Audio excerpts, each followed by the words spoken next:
Hi dears, നമ്മളിന്ന് നിൽക്കുന്നത് നമ്മുടെ ട്രിവാൻഡ്രത്ത് കുട്ടികൾക്ക് മാത്രമായിട്ടുള്ള ഒരു ഇൻഡോർ പ്ലേ ഏരിയയിലാണ്. RJ's tiny town. ചെന്ന ഉടനെ തന്നെ നമ്മൾ ഡീറ്റെയിൽസ് എല്ലാം കൊടുത്തിട്ട് നമ്മൾ നേരെ അകത്തോട്ട് കയറിയേ. 1 വയസ്സ് മുതൽ 12 വയസ്സ് വരെയുള്ള കുട്ടികൾക്ക് കളിക്കാനുള്ള ഒരു ഇൻഡോർ പ്ലേ ഏരിയയാണിത്. നിയക്കുട്ടൻ്റെ കാര്യം പിന്നെ പറയണ്ടല്ലോ, അതിൻ്റെ അകത്തോട്ട് കയറിയ ഉടനെ തന്നെ ഓട്ടം തന്നെയായിരുന്നു. ഒരുപാട് റൈഡ്സ് ഉണ്ട് അതിൻ്റെ അകത്ത്. നിയക്കുട്ടൻ ആദ്യം തന്നെ ഒരു കാറിൽ കയറിയേ. കാറിലിരുന്നപ്പോഴാണ് അതിൻ്റെ അടുത്ത് കിടക്കുന്ന സ്ലൈഡ് കാണുന്നത്. അപ്പോൾ അതിലോട്ട് നേരെ ചാടി കയറി അങ്ങനെ അതിൽ കുറേ നേരം കളിച്ച്. അവിടുന്ന് പിന്നെ ഈ കറങ്ങുന്ന സാധനത്തിലൊക്കെ കയറി, അവിടുന്ന് പിന്നെ ട്രാംപോലിനിലൊക്കെ കയറി കുറേ നേരം ചാട്ടം തന്നെ ആയിരുന്നു. പിന്നെ അതിൻ്റെ അടുത്ത് തന്നെ ഈ വോൾ ക്ലൈംബേഴ്സ്, സീസോ, അങ്ങനെ ഒരുപാട് റൈഡ്സുകളുണ്ട്. പിന്നെ അടുത്തൊരു ഏരിയ വന്നിട്ട് കുറേ ബോൾസൊക്കെ വാരിയിട്ടേക്കുന്ന ഏരിയയാണ്. അവിടെ ഒരു സ്ക്രീനും വെച്ചിട്ടുണ്ട്. നമ്മൾ ഈ ബോൾസ് ആ സ്ക്രീനിലോട്ട് എറിയണം. സ്ക്രീനിൽ ഇങ്ങനെ ഓരോരോ ബോക്സ് ആയിട്ട് പോപ്പപ്പ് ആയി വരും. ആ ബോക്സിനകത്ത് നമ്മൾ കറക്റ്റ് ആ ബോക്സിലോട്ട് നമ്മൾ എറിയുമ്പോഴത്തേക്കും ആ ബോക്സ് ഓപ്പൺ ആവുകയും നമ്മുടെ പോയിന്റ്സ് സ്ക്രീനിൽ തന്നെ മാർക്ക് ചെയ്ത് കാണിക്കുകയും ചെയ്യുവേ. ഇതിനൊക്കെ ശേഷം പിന്നെ നിയക്കുട്ടൻ നേരെ ഈ പെബിൾ സ്റ്റോണിലോട്ട് പോയി അവിടെ ആയിരുന്നു ബാക്കി കളി.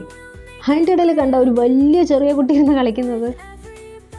പിന്നെ ഈ റൈഡ് നിയക്കുട്ടന് നല്ല ഇഷ്ടപ്പെട്ടു. അവൾ 2-3 പ്രാവശ്യം കയറിയായിരുന്നു. അതിനുശേഷം ആ നേരത്തെ കാണിച്ച ബോൾസിൻ്റെ ഏരിയയിലോട്ട് നിയക്കുട്ടൻ വീണ്ടും പോയത് എന്തിനാണെന്നോ ഈ സ്ലൈഡിൽ കയറാൻ വേണ്ടിയിട്ട്. പിന്നെ അവിടെ നിന്ന് വേറൊരു ഏരിയയിലൂടെയൊക്കെ നുഴഞ്ഞ് കയറി ഈ ഊഞ്ഞാലിടാൻ പോകുന്നതാണ് കാണുന്നത്. പിന്നെ അതിനുശേഷം നിയക്കുട്ടൻ വോൾ ആക്ടിവിറ്റീസ് ഒക്കെ ചെയ്തു.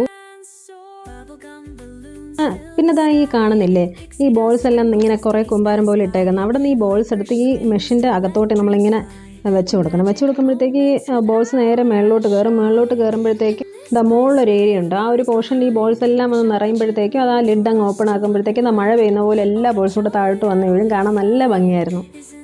പിന്നെ അതിനൊക്കെ ശേഷം വീണ്ടും കുറേ റൈഡ്സിലൊക്കെ അവൾ കയറി. നമ്മളവിടെ ഏകദേശം ഒരു 1.5 മണിക്കൂർ നിന്നിട്ടുണ്ടായിരുന്നേ. മണിക്കൂറിനനുസരിച്ചാണ് അവിടെ റേറ്റ് വരുന്നത്. പിന്നെ പോകുമ്പോൾ നമ്മൾ എന്തായാലും നമുക്കും കുട്ടികൾക്കും സോക്സ് കൂടെ കൊണ്ടുപോകാൻ മറക്കല്ലേ. ഇനി സോക്സ് ഉണ്ടാകാൻ മറന്നാലും കുഴപ്പമില്ല, റിസപ്ഷൻ ഏരിയയിൽ നിന്ന് നമുക്ക് സോക്സ് വാങ്ങാമെന്നാണ്. എനിക്ക് മൊത്തത്തിൽ ഈ പ്ലേ ഏരിയ വന്നിട്ട് ഭയങ്കര ഇഷ്ടപ്പെട്ടു. പക്ഷേ എനിക്ക് ആപ്പാടെ തോന്നിയ ഒരു പ്രശ്നം എന്ന് വെച്ചാൽ 1 വയസ്സ് തൊട്ട് 12 വയസ്സുള്ള കുട്ടികൾക്ക് കളിക്കാൻ പറ്റുന്ന ഒരു പ്ലേ ഏരിയ ആണിതെന്ന് അവർ പറഞ്ഞിട്ടുണ്ടെങ്കിൽ പോലും നമ്മൾ ഏരിയ സെപ്പറേറ്റ് ചെയ്തിട്ടില്ല. ഈ കുഞ്ഞു കുട്ടികളും വലിയ കുട്ടികളും കൂടെ ഒരുമിച്ച് കളിക്കുമ്പോഴത്തേക്ക് എന്തായാലും അത് പറ്റില്ല. കാരണം ഈ വലിയ പിള്ളേരാണെങ്കിൽ പോലും അവരും ടൈം സ്പെൻഡ് ചെയ്യാനും എൻജോയ് ചെയ്യാൻ വേണ്ടിയിട്ടായിരിക്കും ഒക്കെ. ഈ കുഞ്ഞു മക്കളെ കാര്യങ്ങൾ അവരും ശ്രദ്ധിക്കില്ല. അപ്പോൾ ഈ വലിയ കുട്ടികളൊക്കെ വന്ന് കളിക്കുമ്പോഴത്തേക്കും സ്വാഭാവികമായിട്ട് ഇതിൻ്റെ ഇടയിൽ ഈ തിക്കിലും തിരക്കിലും വന്നിട്ട് കുഞ്ഞു പിള്ളേരുടെയൊക്കെ ദേഹത്തൂടെയൊക്കെ വീണ് അത് പിന്നെ ഭയങ്കര പ്രശ്നമാവും. അപ്പോൾ എനിക്ക് ആകെപ്പാടെ തോന്നിയൊരു പ്രശ്നം എന്ന് വെച്ചാൽ ഇത്തിരി കാറ്റഗറൈസ് ചെയ്യായിരുന്നു, കുറച്ച് ഏരിയ സെപ്പറേറ്റ് ചെയ്യായിരുന്നു. 1 വയസ്സ് തൊട്ട് 5 വയസ്സ് വരെയുള്ള പിള്ളേർക്ക് ഒരു ഏരിയ, ബാക്കിയുള്ളവർക്ക് അങ്ങനെ ആക്കിയിരുന്നെങ്കിൽ കുറച്ചുകൂടെ ബെറ്റർ ആവുമായിരുന്നു.